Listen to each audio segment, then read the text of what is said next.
Question. Got a pen? Got a couple of minutes? Have you ever made strawberry dip for your strawberries or apple dip for your apples?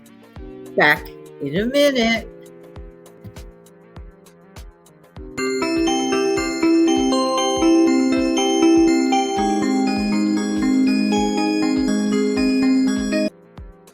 Hi, this is Jan from New York City, and my channel name is Jan from New York City Saves Money. How's everybody doing today?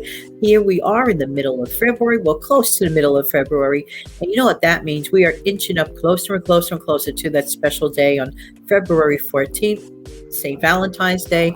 Wonderful day for many people. Some people get reminiscent, and if you are a family of one and you don't happen to have somebody hanging out with you on Valentine's Day, guess what? Never forget that you are loved. I'm going to do a separate video just for folks in that boat coming up when? Real soon. But for now, we're going to talk about the wonderful continuation recipes. Thank you. Thank you again, Sharon Jackson. You are a wonderful person and a great channel contributor, and you are a good friend to me. So let's get started right away with the recipe for strawberry dip. Do you have a fussy family member that kind of sort of hardly ever likes to eat fruit? Could be a kid, could be a grown-up kid, it could be a sister or a brother, or even your mom. Sometimes even grown-ups don't like to eat fresh fruit. But if one makes this, I would imagine that one can enhance the opportunity for them to have that strawberry dip. And this video is going to show a recipe in addition to the homemade strawberry dip to an apple dip. Hello. All right, ready? Let's get started with the strawberry dip. You're going to need 1 package of 8-ounce cream cheese, softened. Next, you're going to get a 7-ounce jar of marshmallow cream. Next, you're going to get a 1/2 teaspoon of vanilla. Next, you're going to beat the cream cheese with your mixer. Then you're going to mix in the marshmallow cream and the vanilla. Get your fresh strawberries and start dipping. That sounds so frapping good. Hello. Ready for the apple dip recipe? You're going to need 1 package of 8-ounce cream cheese softened. Going to need 1 small jar of caramel topping. Don't forget to get yourself a small jar, 7 ounces of marshmallow cream. Then you're going to beat the cream cheese with the mixer. Then you're going to mix in your caramel topping and marshmallow cream. Then you're going to get yourself some sliced apples. So recently, Sharon sent me a picture of biscuits, blueberry biscuits at that. Here's the thing. I thought they came from, the one you get in the can that you kind of sort of like slice up and stuff like that. She said, no, I made these from scratch. Sharon generally makes almost everything from scratch. And it's got to be nothing but good, right? So I'm going to put that picture on the thumbnail of the biscuits so you know precisely what I'm talking about. Now, if you want to do this, here's what she did.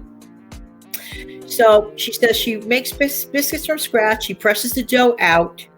She adds a sprinkle of sugar, some blueberries. She folds, repeats, folds, and presses out the dough. Cut out and bake at 425 for 20 minutes. She uses 2 cups of self-rising flour,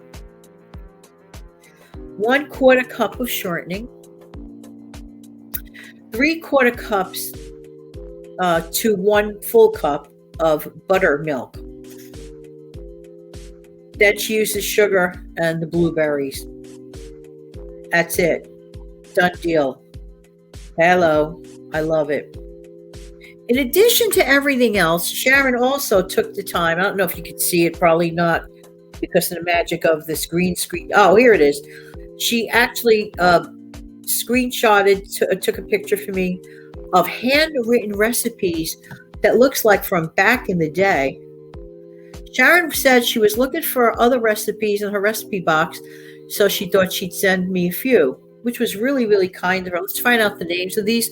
These will go on a future show. Let's see. One is an old-fashioned recipe for apple crisp. Yum. By the way, you don't have to wait for the fall to have apple crisp. It's like, okay, we kind of sort of like look for it in the fall. But let's think about something. If we could get apples all year long, why can't we want to eat apple crisp anytime? Seriously. So apple crisp, an old-fashioned recipe, which is great. The next recipe is for apple enchiladas. I've never heard of apple enchiladas. You learn something new every day. So that's something we can look forward to. I have to study the recipe and write it down typing because this is in handwriting and I don't want to be, making a mistake and giving you the wrong information. So that's why. Oh, it looks much bigger on that version. All right, so we'll see what we could do with that. And where's the others? Sort of like popped away for some reason or another. Sorry. The next one is for onion patties. Onion patties? I've never heard of onion patties. Have you? Oh my gosh, this is definitely something.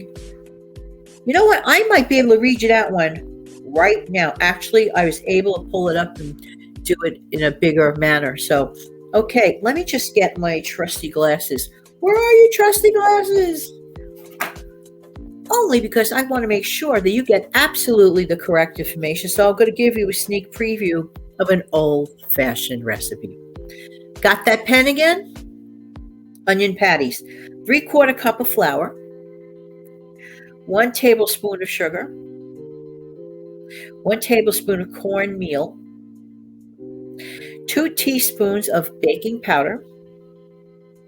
1 to 2 teaspoons of salt. 3/4 cup of milk, 2.5 cups of finely chopped onion.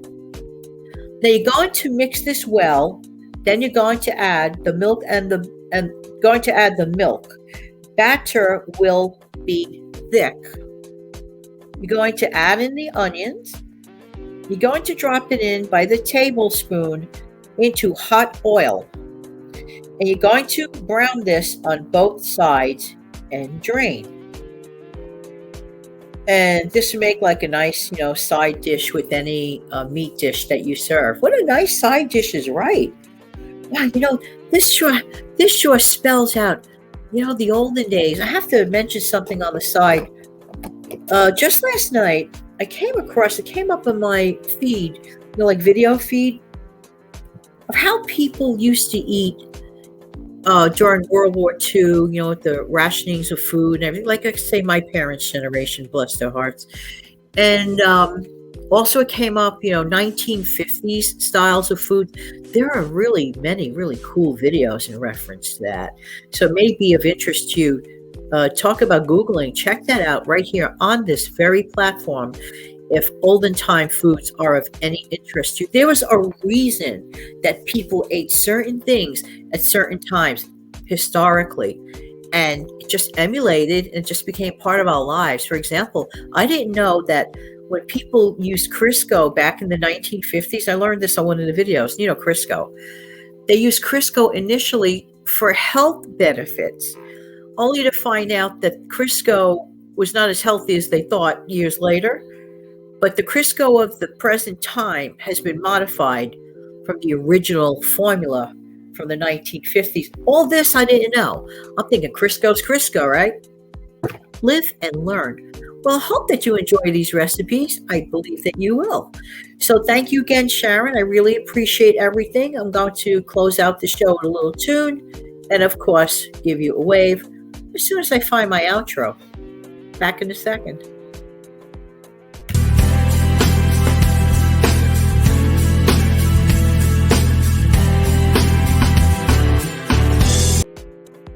Have an amazing, fantastic day. I still can't get over the Crisco. Goodbye.